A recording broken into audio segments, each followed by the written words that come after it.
আবারও জর্ডান সীমান্তে জব্দ হলো সিরিয়ার মাদক ক্যাপটাগন। দশকের দশক ধরে ভয়ঙ্কর এই মাদকের বিরুদ্ধে অঘোষিত এক যুদ্ধ লড়ে যাচ্ছে দেশটি। বিশ্লেষকদের ধারণা, রাষ্ট্রীয় মদদেই সিরিয়ায় চলে এই মাদকের উৎপাদন ও পাচার। সন্দেহের তালিকায় রয়েছে ইরানও, বাদ যায়নি সশস্ত্র গোষ্ঠী হিজবুল্লাহর নামও। স্বাস্থ্য এবং স্বাদের মধ্যে চমৎকার একটা ব্যালেন্স করে পীর প্রিমিয়াম আয়োডাইজড লবণ। ক্যাপটাগন মার্কিন প্রতিরক্ষা বিভাগের সদর দফতরের নামের সাথে মিল থাকলেও এটি মূলত সিরিয়ার কুখ্যাত এক মাদক। ভয়াবহ এই মাদকের পাচার রোধে কয়েক দশক ধরে লড়ে যাচ্ছে মধ্যপ্রাচ্যেরই আরেক দেশ জর্ডান। গেল 2 দশকে কোটি কোটি ক্যাপটাগন জব্দ করেছে জর্ডান কর্তৃপক্ষ।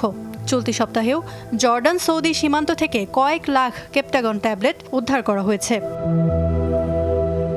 বিশ্লেষকদের ধারণা, সিরিয়া সহ মধ্যপ্রাচ্যে যুদ্ধবিধ্বস্ত বিভিন্ন অঞ্চলের যোদ্ধাদের টার্গেট করেই শুরু হয়েছিল এই মাদকের উৎপাদন। এটি গ্রহণে দীর্ঘ সময় অনুভূত হয় না ক্ষুধা কিংবা ঘুম। প্রচণ্ড শক্তিশালী ও সাহসী মনে হয় নিজেকে, আর তাই যোদ্ধারা গ্রহণ করত বিশেষ এই ট্যাবলেট। সিরিয়ায় দশকব্যাপী চলা গৃহযুদ্ধ থেমে গেলেও থামেনি মাদকের ব্যবসা। যুদ্ধের মধ্যেই দেশটি পরিণত হয়ে গেছিল এক নার্কো স্টেটে, যেখানে রাষ্ট্রীয় মদদেই চলে ক্যাপটাগন নামের ভয়ঙ্কর এই মাদক উৎপাদন ও পাচারের এক রমরমা ব্যবসা। এমনটাই মনে করেন অনেকে। একে তো যুদ্ধবিধ্বস্ত দেশ, তার উপর আবার আন্তর্জাতিক নানা নিষেধাজ্ঞা।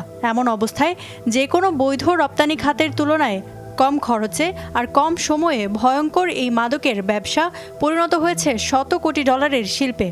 এ বাণিজ্যে সরাসরি যুক্ত আছেন সিরিয়ার প্রেসিডেন্ট বাশার আল আসাদ, এমনটা অভিযোগ অনেক বিশ্লেষকের। সিরিয়ার যেসব এলাকায় ক্যাপটাগন উৎপাদন সবচেয়ে বেশি, সেই অঞ্চলগুলো বাশার আসাদ প্রশাসন এবং তাদের ঘনিষ্ঠ পারিবারিক আত্মীয়রাই নিয়ন্ত্রণ করে। এটা একটা পারিপার্শ্বিক যোগাযোগ হলেও এ থেকে অনেক কিছুর আভাস পাওয়া যায়।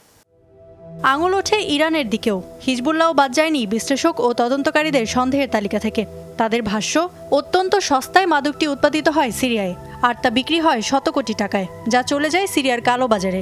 আর তা দিয়েই নতুন অস্ত্র কিনছে ইরান সমর্থিত বিভিন্ন সশস্ত্র গোষ্ঠী, যুগের পর যুগ টিকিয়ে রাখছে যুদ্ধ। মধ্যপ্রাচ্যের বিভিন্ন দেশগুলোতে ভয়ানক হারে বাড়ছে এই মাদকের দৌরাত্ম্য। বিভিন্ন জরিপের তথ্যানুসারে প্রতি বছর শুধু সৌদি আরবেই এই মাদকে আসক্ত হয়ে চিকিৎসা নেন 1.5 শতাধিক মানুষ। বিবিসির এক রিপোর্ট অনুযায়ী 2021 সালে সিরিয়ায় উৎপাদিত হয়েছে 350 কোটি টাকার ক্যাপটাগন। ইফাত আরা খন্দকার, যমুনা নিউজ।